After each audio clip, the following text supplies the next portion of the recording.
80,000 বছর ইবলিস আল্লাহর বন্দেগী করছে। তা 80,000 বছর ইবাদতের পরে গিয়েও একদিন একবার আল্লাহ তাআলার একটা হুকুম সেজদা, একটা সেজদা করে নাই। তো আল্লাহ তাআলা অনন্তকালের জন্য তাকে মরদুদ, মালউন, শয়তান, ইবলিস তারে রাজিম, অভিশপ্ত বানায় দিছে, অভিশপ্ত বানায় দিছে। আরে অপদার্থ সন্তান, এই নওজোয়ান, তুই কতগুলো সেজদা দেস নাই নাফরমান? তুই কত বড় শয়তান, কত বড় শয়তান বেটা! তুই ছোটখাটো শয়তান বেটা, তো ওই শয়তানের থেকে বড় শয়তান বেটা। ওই শয়তান তো একটা সেজদা করে না, তুমি শয়তান কয়টা সেজদা করো না? কতদিন হয় ফজরের নামাজ পড়ো না? কতদিন হয়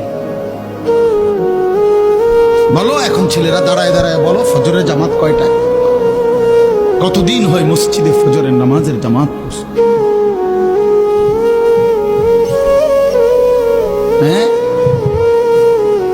রাসূলুল্লাহ সাল্লাল্লাহু আলাইহি ওয়াসাল্লামের স্পষ্ট হাদিস, ফজরের নামাজ মুমিনের নামাজ।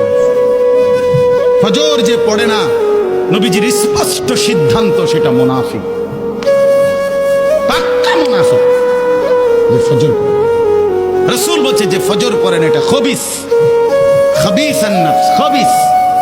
নবীজি বলছে যে ফজর পড়ে না এটা কাসলান, অলস, অপদার্থ।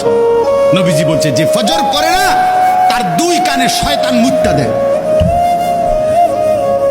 বালাশ শাইতান ফি উযুনাইহি, আল্লাহ রাসূল বলছেন সাল্লাল্লাহু আলাইহি ওয়াসাল্লাম।